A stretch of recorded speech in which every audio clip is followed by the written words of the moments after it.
Hello, I'm the Angry Spork.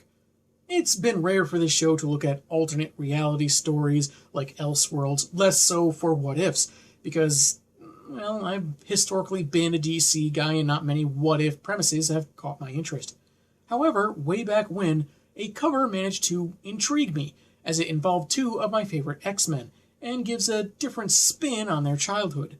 I'm taking issue with What If number 98. So let's see if this sudden left turn in their formative years makes us want to turn the page or turn our heads.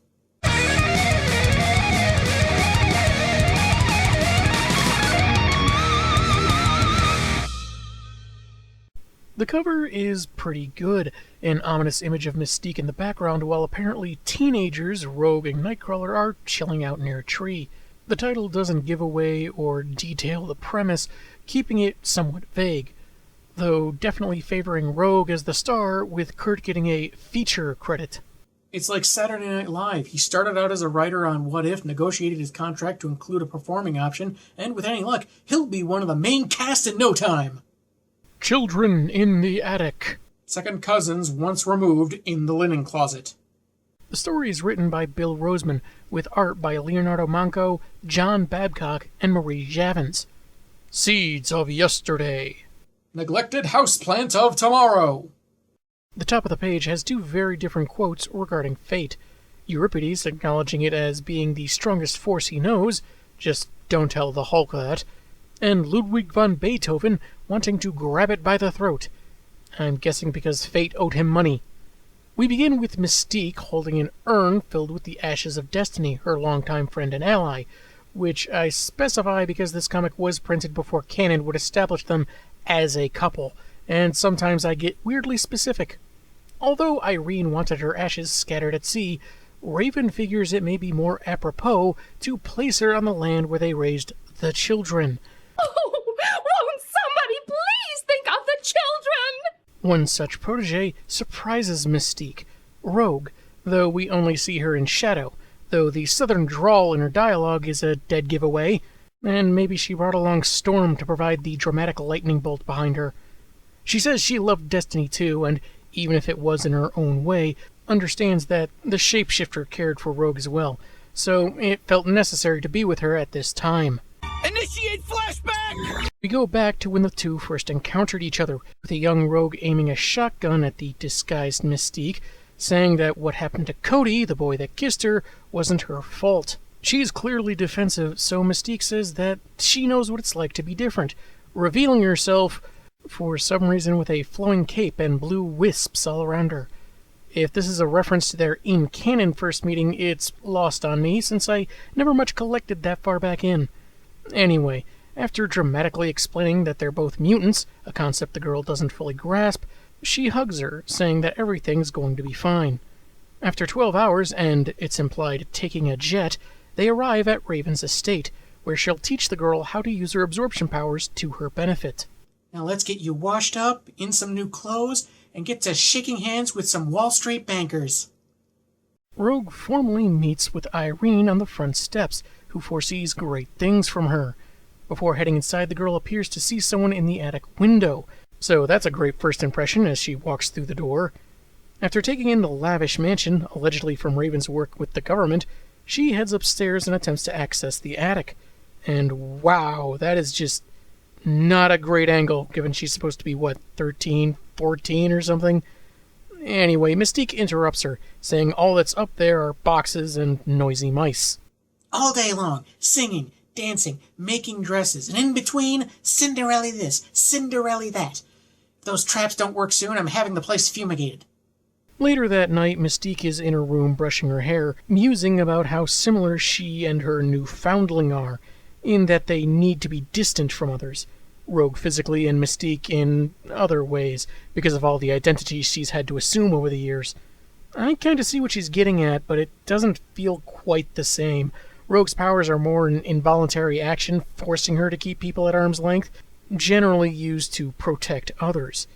Mystique has more worked through deception, not often showing genuine affection for other people, and she usually has selfish interests at heart. Not the strongest parallels, if you ask me, but it's enough for Raven to insist Destiny, walking up behind her, that the girl is the daughter she always wanted. And she's not keen on telling her about someone named Michael.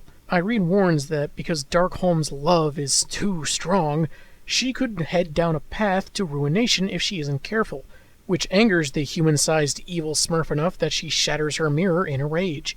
She apologizes, citing the stress of building the Brotherhood, leading their cause, and is sensitive about events she knows are soon coming. "Be careful, Raven, or your life could resemble that which you see before you." You, are looking at that old Rolling Stones poster, right? I'm blind. Help me out here.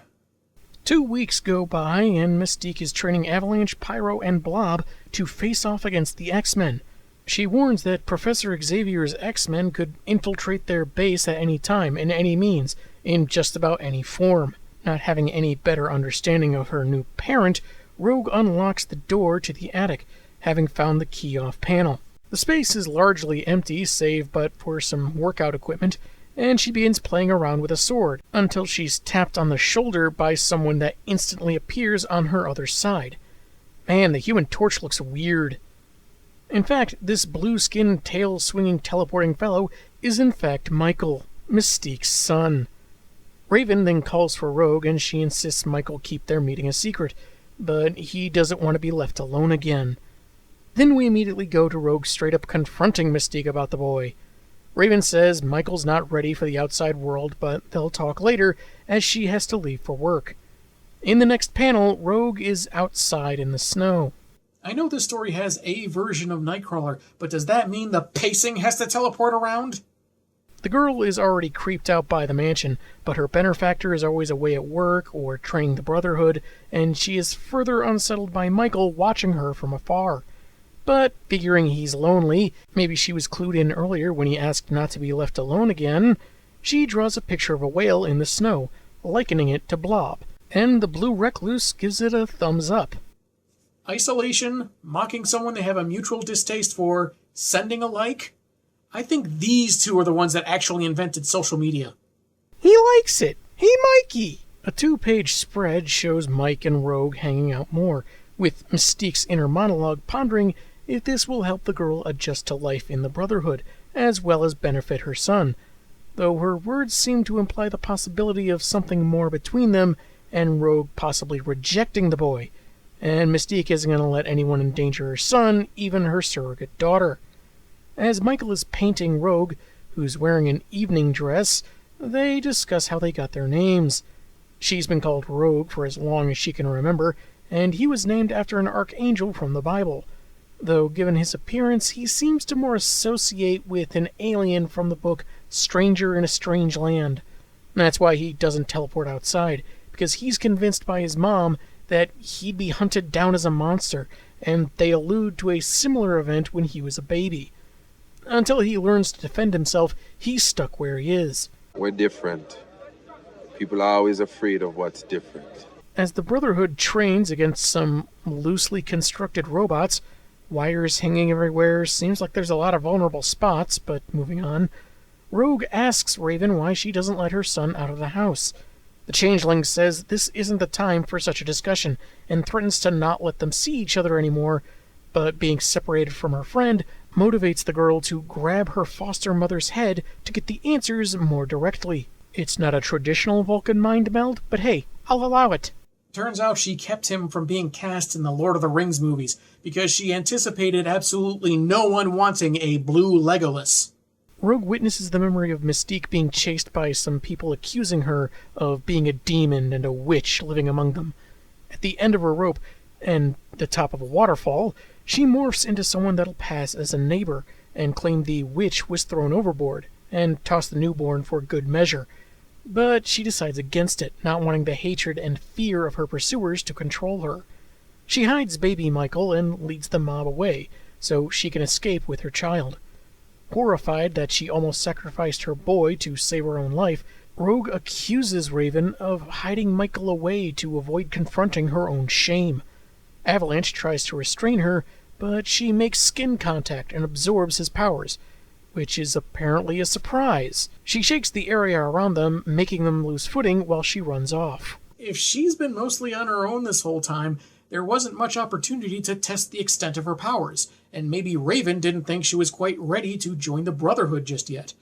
Though it raises the question of if Destiny knew, and if so, why she never brought it up. The day that Irene had expected is here, as Rogue leads Michael out of the attic, quickly explaining what happened and planning to get them both away from Mystique, who now stands in their way.